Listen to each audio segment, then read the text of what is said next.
Débriefe ta saison, Stade Brestois, avec Geeks Daviken. Débriefe ta saison, Stade Brestois, avec Geeks Daviken. Que penses-tu de la saison de ton club? Qu'avez-vous pensé de la saison de votre club? Après la 38e journée, moi je vais donner mon avis, mais j'avais quand même un petit sentiment de déception. J'avais l'impression qu'on aurait pu faire mieux, mais au final, quand on regarde la saison sur son ensemble, bah, on a atteint l'objectif principal qui était le maintien.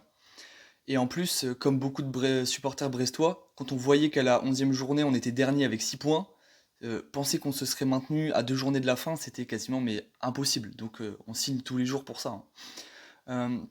J'ai trouvé aussi que cette saison, elle avait été relativement longue. C'est bien sûr lié à la trêve au milieu pour la Coupe du Monde, mais aussi à la lutte pour le maintien, qui est quelque chose qui, enfin, t'as de la pression chaque week-end, donc forcément la saison se ressent un peu plus longuement. Même si à la fin, on sentait que l'équipe allait quand même globalement mieux dans le jeu, que le groupe vivait beaucoup mieux. Personnellement, j'avais toujours autant de pression à chaque match. Et tant qu'on n'était pas mathématiquement maintenu, c'était impossible d'aborder les matchs sans appréhension vraiment.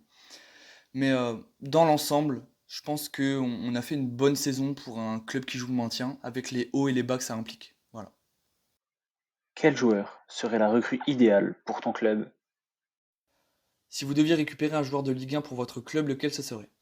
Forcément, nous, il y a plusieurs postes qu'on pourrait cibler, mais si on doit en choisir qu'un seul, je dirais sur cette saison qu'on a manqué d'un buteur qui pouvait miser sur autre chose que son jeu de tête. L'un des gros points positifs de cette saison, ça a été Jérémy Le Doiron, qui a été notre meilleur buteur et en qui peu de gens croyaient, dont moi. Mais quand il était aligné, c'était souvent soit sur un côté, soit en pointe à côté d'un autre buteur. Et à plusieurs reprises cette saison, cet autre buteur, ça a été Steve Mounier. Steve Mounier, même si c'est un joueur que j'apprécie bien parce que il a montré des bonnes choses et que ses buts ont pu nous rapporter des points cette saison, je pense aussi qu'on a vraiment vu ses limites cette saison. On pouvait déjà les voir sur les saisons passées, mais ça devient très compliqué dès qu'il faut miser sur autre chose que son jeu de tête, j'avoue. Plusieurs fois au stade, j'ai des souvenirs comme ça d'occasion de Steve Mounier où il tire à côté et tu te dis mais comment c'est possible quoi. Hors blague, c'est vrai qu'on a besoin d'un jeu buteur qui peut jouer, qui a des qualités au pied. Il y a un nom que beaucoup de Brestois aimeraient revoir, je pense, c'est Martin Satriano. Satriano, c'est un jeune buteur uruguayen qui a passé la fin de saison dernière avec nous. Il avait marqué 4 buts, dont un doublé pour son premier match. Il n'avait malheureusement pas été gardé parce que apparemment Michel Derzakarian n'aimait pas son profil. Malgré ça, il garde quand même une cote de popularité qui est assez haute à Brest, je pense, parce que bah, son souvenir, on a un souvenir de lui qui est quand même assez positif dans l'ensemble. Et il avait semblé aussi avoir apprécié son passage dans le Finistère. Peut-être qu'un nouveau prêt c'est envisageable. Je pense pas que le club est prêt, financièrement en tout cas, à faire un transfert sec comme ça. Mais je pense que sinon, Martin Satriano, ça pourrait être un bon choix pour le club. Bon, c'est vrai que c'est pas un joueur qui évolue en Ligue 1 parce que actuellement il appartient à l'Inter de Milan. Mais je voyais pas vraiment d'autres profils comme ça en Ligue 1 qui me sautaient aux yeux. Et surtout, Martin Zatriano, c'est un nom qu'on revoit en tout cas dans la communauté brestoise et qui pourrait apparaître comme une bonne alternative, une bonne recrue qui pourrait se faire durant ce mercato. Qu'espères-tu pour la saison prochaine? Qu'espérez-vous de la saison prochaine? Alors ça, c'est une question qui reste quand même assez compliquée à répondre. Forcément, l'enjeu principal, ça sera encore le maintien. On va pas se voir plus beau que ce qu'on est réellement. Après, après tous les rebondissements qu'on a vus sur cette saison, je pense en tout cas j'espère qu'on partira sur les mêmes bases, pour plus de stabilité. La saison dernière, elle a été marquée par des changements d'entraîneur. On est passé de Michel Derzakarian qui avait perdu totalement le soutien de son vestiaire, au trio d'entraîneurs Lachuer, Grougy et Bourgis qui assuraient l'intérim. Et on a fini avec Eric Roy qui a su donner un nouveau souffle à cette équipe. On sait qu'une saison ça peut être long et qu'il y a dans tous les cas il y a beaucoup de choses qui vont se passer. Mais j'espère que tout se passera bien avec Eric Roy et qu'il pourra continuer à travailler sereinement comme il l'a fait sur cette fin de saison et qu'il aura toujours autant le soutien de ses joueurs contrairement à Michel Terzakarian parce qu'on sait que ça s'est plutôt mal passé sur la fin de saison dernière. Ça fait maintenant quelques temps qu'on est en Ligue 1 et si on arrive à éviter les aléas auxquels on a pu être confronté la saison passée, je pense que ça pourrait nous aider à nous stabiliser en Ligue 1. On va prendre un peu de pronostics, je vais me mouiller un peu, je dirais que j'espère en tout cas qu'on arrivera à se maintenir plus tôt que sur la saison 2022-2023. Ça montrera qu'on a une bonne évolution. Ça montrera qu'on a réussi à avoir une bonne évolution et que dans l'ensemble, le club a bien travaillé. Pour sortir un peu du cadre sportif, j'espère que le projet du nouveau stade deviendra encore un peu plus concret. Bon, je ne m'avancerai pas sur la date de début de travaux parce que ça peut être assez long, mais peut-être une estimation des travaux de fin, et en tout cas une date de début, ça pourrait être bien. Je pense que c'est quelque chose dont le club a réellement besoin. Même si je sais que enfin, quasiment tous les Brestois sont attachés à Francis Leblay, euh, à cause de sa localisation, des rénovations, c'est très très peu envisageable. Et pour un point un peu plus personnel, ça c'est vraiment, vraiment juste un point personnel, mais j'espère qu'Achraf Dari il arrivera à s'imposer avec nous parce que bah, je crois en lui, qu'on a vraiment besoin d'un défenseur central qui est fiable. Et je pense qu'avec une bonne prépa, ça pourrait le faire.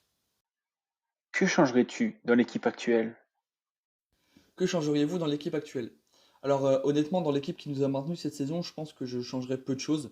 Je trouve que le groupe qui s'est dessiné tout au long de la saison, globalement, c'est un groupe qui tient la route et qui pourrait nous assurer le maintien la saison prochaine. Ce qui est sûr par contre, c'est qu'on va devoir pallier au départ de gros joueurs. On a déjà Aris Belkebla qui va quitter le club en fin de contrat. Il a décidé de ne pas reprolonger. C'est un joueur qui a toujours tout donné pour le club sur le terrain. Ici, il avait cette réputation d'être infatigable et c'est un joueur qui aura forcément marqué les mémoires. J'ai vu que sur les différents réseaux sociaux que Brest serait sur la piste de Jonas Martin. Il faut voir ce que ça peut donner, mais j'ai vu aussi beaucoup de gens dire qu'il avait été en difficulté, qu'il est vieillissant. Donc je ne sais pas si c'est la meilleure des choses, mais voilà, moi j'avoue ne pas avoir assez regardé ces matchs. On a aussi le retour de prêt de Yanga Mbok, avec qui ça avait l'air de s'être globalement bien passé à Caen, où il était en prêt la saison passée. Néanmoins, il est jeune, donc je ne sais pas s'il arrivera à s'imposer sur une saison comme ça, mais c'est aussi sûr que si on ne lui donne pas la confiance, bah, il n'y arrivera pas forcément. Mais moi, je pense que ça se tente, Yanga Mbok, honnêtement. Faut ajouter à ça le départ de Jean-Kévin Duverne et le fait qu'on ne garde pas Bradley Loco qui était venu en prêt de Reims. Et Bradley Loco, franchement, il n'avait pas du tout été catastrophique avec nous. On l'a juste pas assez vu, je pense. Mais du coup, on va devoir se renforcer sur le poste de latéral gauche. Duverne, c'est un joueur qui avait été, je trouve en tout cas, irrégulier au début de la saison, mais comme l'ensemble du groupe, il avait eu beaucoup de mal. On alternait à gauche entre lui et Lilian Brassier. Ces deux défenseurs centraux de métier, donc ça avait fait peur à beaucoup de monde. Mais Duverne, des fois, il pouvait nous coter un but. Et le match d'après, il pouvait nous sortir des dribbles, on n'a jamais vu ça, et nous faire des très bons matchs. Donc en fait, on ne savait pas sur quel pied danser avec lui. Sur la fin de saison, on a vu que c'était vraiment mieux. Et je pense que c'est un joueur qui a compté pour le maintien. Mais malheureusement, bah, il n'a pas décidé de prolonger. Voilà. Donc il faudra trouver un latéral gauche. On a aussi Franck Honora qui partira. C'est sûr, l'été dernier, il s'est mis d'accord avec le club pour rester une saison de plus, mais d'avoir son bon de sortie la saison prochaine. Donc on sait qu'il partira. Il faudra juste voir à quoi va servir l'argent de son transfert. Même si on arrive à en tirer une belle somme, je pense qu'on ne pourra pas tout réinjecter sur le mercato, parce que le club a besoin d'argent ailleurs. C'est même sûr en fait. Donc il va falloir être intelligent et trouver des bonnes pistes. Mais sinon, je pense qu'on a réussi à trouver un bon équilibre sur la saison. Et j'espère en tout cas que tous ces départs vont pas affecter trop le club, même si c'est sûr que ça changera beaucoup de choses. Quel a été le meilleur joueur cette saison? Quel a été le meilleur joueur de votre club cette saison? Alors, notre meilleur joueur, et je pense que beaucoup de Brestois sont d'accord avec moi sur ce point, c'est Marco Bizot. Bizot, ça a donc été notre gardien sur cette saison. Il sort d'une saison dernière qui était déjà très aboutie. Il avait eu la lourde tâche de remplacer Gauthier Larsonneur, qui était vraiment le chouchou du stade. Et franchement, il a totalement réussi, on ne peut pas dire le contraire. Sur l'ensemble de la saison, il y a très peu de joueurs qui nous ont donné des garanties avant la fin.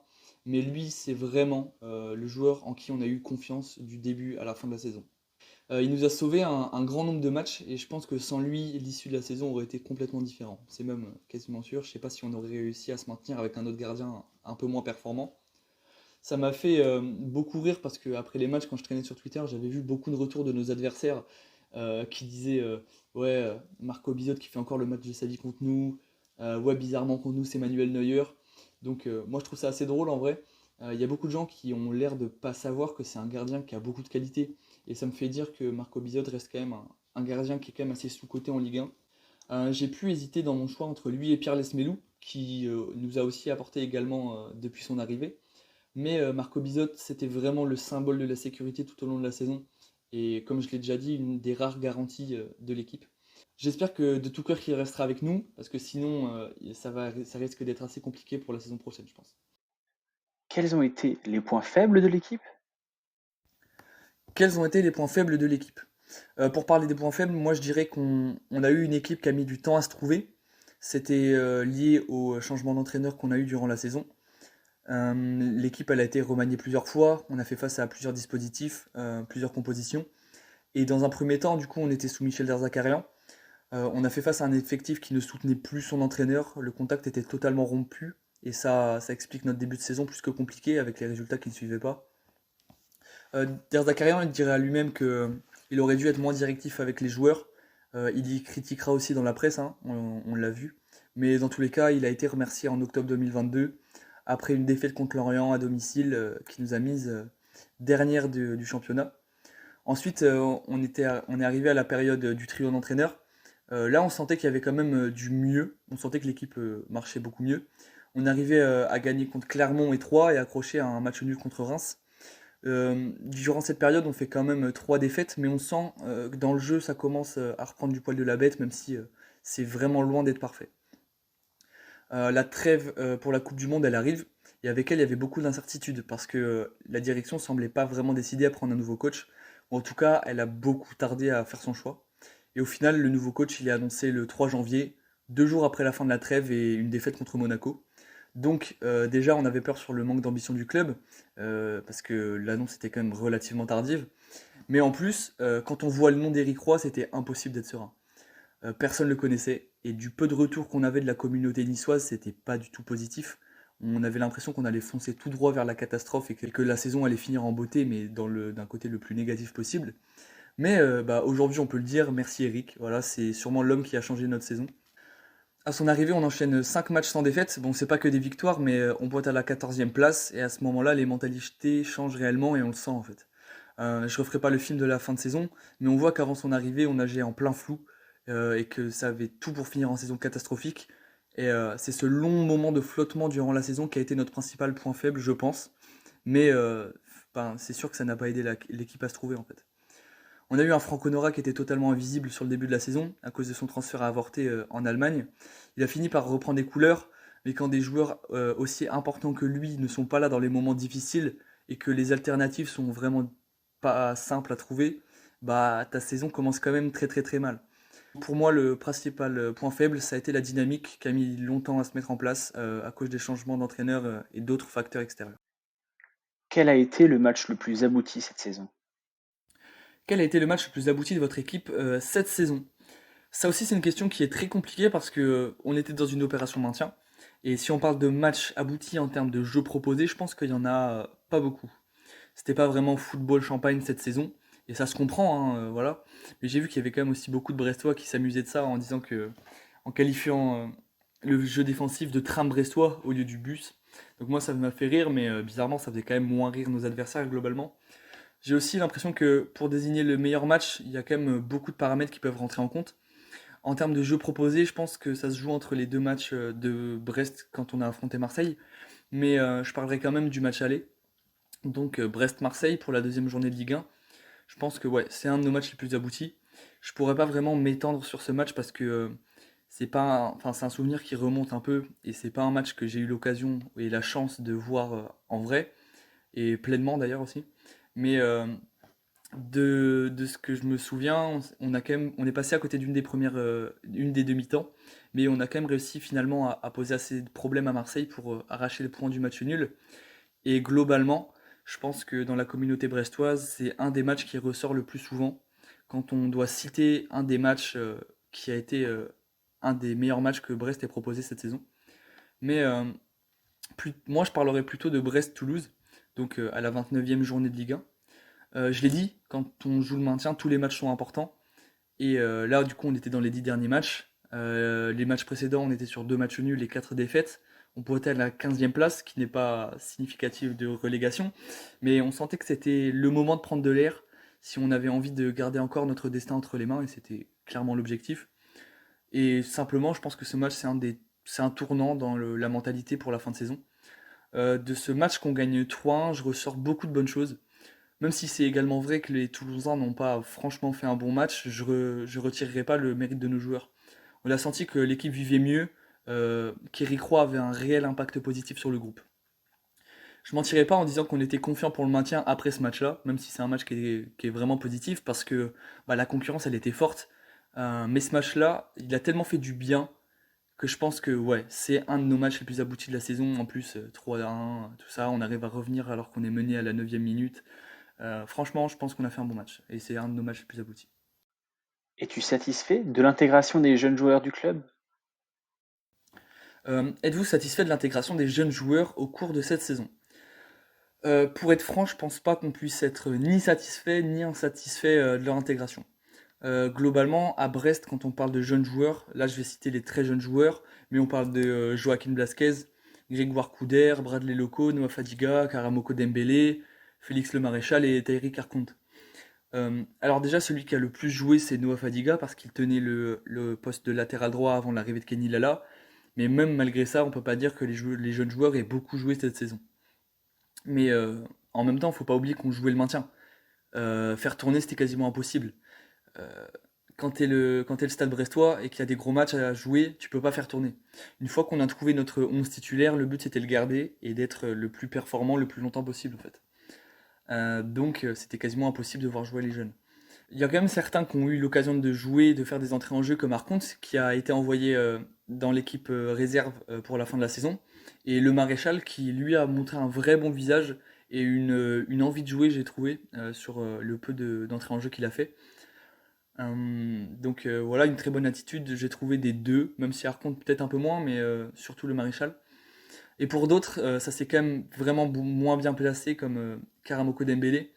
Autour de lui, il y avait quand même une petite hype quand il est arrivé. J'ai l'impression qu'il y a toujours beaucoup de gens qui semblent l'apprécier parce que je pense qu'il est vu comme un crack, tout ça. Maintenant, moi, je pense qu'il a eu sa chance. Bon, pas beaucoup, ça c'est vrai, mais c'est le peu de fois où il est rentré en jeu, je l'ai pas vraiment trouvé bon. C'est dommage parce que j'avais ce sentiment qu'il avait de l'énergie à donner, mais c'était souvent la même chose et c'était pas vraiment très intéressant sur le terrain, quoi, en fait.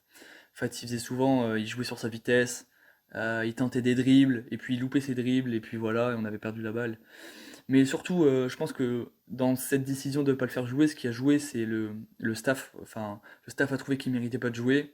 C'est eux qui sont présents à l'entraînement et qui connaissent plus que nous. Donc à ce niveau-là, je pense que c'est pas illogique. C'est simplement dommage qu'il ait pas réussi à s'imposer chez nous, quoi, en fait. Et concernant Noah Fadiga, euh, honnêtement, je l'ai pas trouvé mauvais du tout. Enfin, pas dans toutes les phases de jeu. Il a surtout brillé pour ses qualités offensives et défensivement c'était un peu plus compliqué. Et faut pas oublier aussi qu'il a souffert de blessures. Donc forcément quand Kenny Lala est arrivé, il était beaucoup plus rassurant.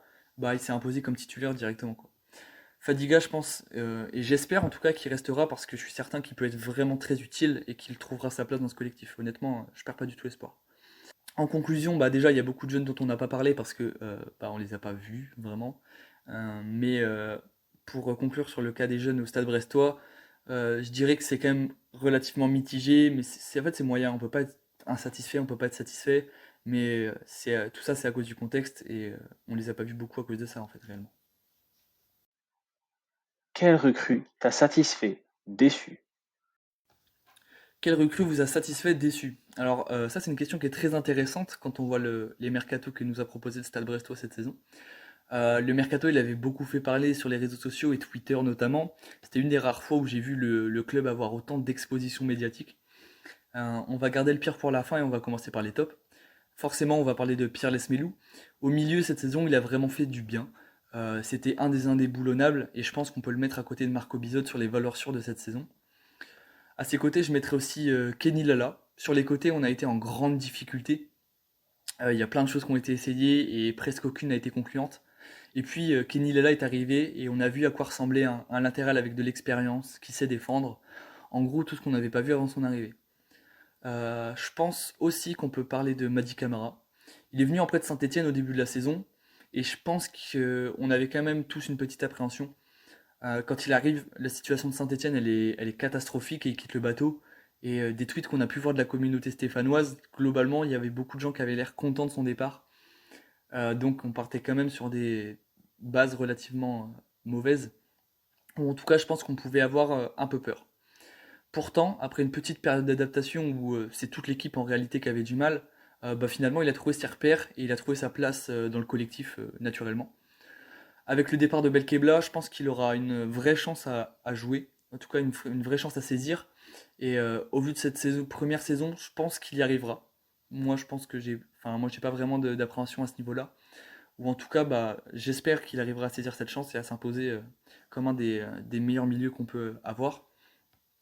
Maintenant, on va plutôt parler des flops, parce que là, il y en a beaucoup plus pour le coup. Déjà, je pense qu'il y a une catégorie de joueurs dont il faut parler qui sont entre top et flop en réalité. C'est des joueurs qui ont peut-être pas fait la saison qu'on attendait. Enfin, je les enterre pas du tout. Honnêtement, je pense qu'ils peuvent faire une meilleure saison parce que je suis persuadé qu'ils ont des qualités. On peut parler d'Ashraf Dari, Noah Fadika aussi, Mathias Pereira Lage, Tyreek Arconte.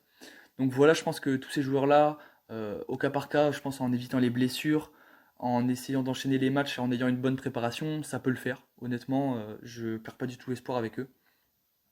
Mais si on veut parler des vrais flops, je vais commencer avec Albert Ellis. Moi, quand il arrive, je me souviens que je pensais que c'était un bon coup. Je sais pas, je pense que c'est le côté Amérique centrale, Grinta, tout ça, tout ça. Mais au final, bah, c'était pas très très flamboyant, hein. Beaucoup de mauvais choix dans le jeu et vraiment rien de bien intéressant. Le staff l'avait compris puisque on aurait dû payer 5 millions d'euros si jamais il avait joué suffisamment. Comment vous dire qu'on n'a pas beaucoup d'argent à dépenser, encore plus sur un joueur qui ne propose rien d'intéressant, donc on l'a pas beaucoup vu jouer sur cette fin de saison. Donc voilà, c'est tout ce que j'ai à dire sur Albert Ellis, hein, on n'a pas vu beaucoup. Ensuite, bah, Karamoko Dembélé, j'en ai déjà parlé, mais c'était un pari à prendre. Voilà, j'ai juste eu l'impression qu'il n'était pas prêt physiquement pour le jeu de la Ligue 1. Je sais pas s'il va rester une saison de plus, je pense qu'il pourrait partir parce que bah, cette saison c'est un échec, donc ça dépend de la motivation et de ses ambitions. Mais ça serait compréhensible qu'il ait envie de partir après cette première saison. On a aussi eu Islam Slimani. Son cas, lui, il me fait un peu plus de peine qu'autre chose. J'ai trouvé une partie du public assez dure avec lui. Donc bien sûr, c'était pas tout le monde, hein. Mais même s'il n'était pas performant, j'ai trouvé qu'il y avait beaucoup de gens qui l'ont enterré directement. Bon, il en reste pas moins qu'au-delà de ça, son transfert c'est un échec, on peut pas dire le contraire. Mais je trouve ça juste simplement dommage. J'ai du mal à être dur avec lui en fait. Et enfin, on va parler du cas le plus bizarre. C'est presque un ovni, c'est Loïc Rémy. Alors, le club l'a très bien dit, c'était un pari à prendre. Et le pari s'est révélé être un échec de A à Z. Pour les gens qui ne le sauraient pas, et je veux bien croire qu'il y a des gens qui n'étaient pas du tout au courant que c'était un joueur du Stade Brestois cette saison, bah, il est arrivé blessé et le but c'était de le remettre en forme avant la fin de la saison pour qu'il puisse apporter son expérience sur et en dehors des terrains. Alors pour le en dehors des terrains, je pourrais pas trop m'exprimer parce que je vis pas au club, mais sur le terrain, bah, c'est simple, il a été inapte à jouer toute la saison. On n'aura donc pas vu Loïc Rémy porter les couleurs de notre maillot. Je pense qu'on n'a pas vraiment besoin d'en rajouter. S'il part, ça resterait une petite anecdote, presque une blague. Sinon, bah, j'ai quand même hâte de voir ce que ça va donner. Qu'as-tu pensé de l'entraîneur au fil de la saison? Qu'avez-vous pensé du travail de votre entraîneur sur le fil de la saison? Au cours des questions, on y est quand même déjà pas mal revenu, donc je vais essayer de synthétiser sur ce point-là. Au début, du coup, on était avec Michel Derzakarian, et ça se voyait que le club arrivait à la fin d'un cycle avec lui. Le cycle a quand même été plutôt court parce que je pense qu'au final, il n'a pas fait beaucoup de temps au stade. Mais ses méthodes ne fonctionnaient plus sur les joueurs, les deux camps se plaignaient et dans ces conditions, travailler c'est très compliqué, voire impossible. Donc tout ça, tout ce climat un peu instable s'est ressenti sur les résultats et on atteint du coup la dernière place de Ligue 1 quand il part. Ensuite, en attendant de trouver un véritable entraîneur, on a fait avec le trio Lachuer, Grougy et Bourgis. À ce moment-là, je pense qu'on a eu la preuve que le groupe qu'on avait n'était pas fondamentalement mauvais, qu'il y avait du bon. On a même vu des bonnes choses, même si ça a été compliqué. Ce trio nous a permis de gagner des points assez importants pour la lutte du maintien et grâce à ça, Eric Roy n'a pas repris le groupe dans le même état qu'il était à la fin avec Michel Zakarian. Personnellement, je pense que si on avait gardé ce trio jusqu'à la fin de la saison, on se serait peut-être pas maintenu. Je pense que ça aurait été compliqué, mais c'est peut-être que je suis trop sévère, trop pessimiste. Euh, on voyait qu'il y avait du mieux, hein, comme je l'ai dit, mais j'avais l'impression qu'il nous manquait quelque chose et que sur le long de la saison, ça aurait pas tenu en fait, ça aurait peut-être pas marché. En quelque sorte, je pense que c'est Eric Roy qui a apporté tout ce qui nous manquait. Malgré les gros doutes qu'il avait sur les épaules, il a réussi à faire ressortir les qualités des joueurs et ça a formé une équipe fonctionnelle sur la fin de la saison. C'est lui qui a fourni le travail le plus abouti et encore une fois, ça s'est ressenti sur les résultats. On parvient à se maintenir à 2 journées avant la fin. c'est mieux que ce qu'on espérait. Et moi personnellement, je suis quand même très heureux. Et moi, comme tous les Brestois, je suis très heureux qu'ils continuent avec nous la saison prochaine, en espérant que ça se passe aussi bien que la fin de saison. Sur 10, quelle note donnes-tu à la saison du Stade brestois? Pour la note, moi je donnerais un 7 sur 10. J'aurais pu être un peu plus sévère, je pense. Mais je pense aussi que c'est une bonne note. Je vais utiliser le mauvais début de saison pour dire qu'on revient de loin et que ça rend la fin de saison encore plus belle, plutôt que pour dire que ça devrait faire baisser notre note. Forcément, ça cause des regrets, ce mauvais début de saison, et ces regrets, je les ressens aussi. Mais même si le club doit avoir des grandes ambitions et toujours viser plus grand, faut pas qu'on oublie que l'objectif c'était le maintien et que entre les 4 clubs qui voulaient éviter la 17e place, on a été les premiers à être maintenus. Et pour moi, ce point-là, ça reste une des plus grandes réussites de la saison. C'était sûr qu'on allait avoir des hauts et des bas. Quand c'était des bas, bien sûr qu'on a eu des périodes assez compliquées, ça c'est vrai. Mais au final, quand je regarde notre saison, je me dis qu'elle est globalement quand même assez réussie vu comment on part de loin.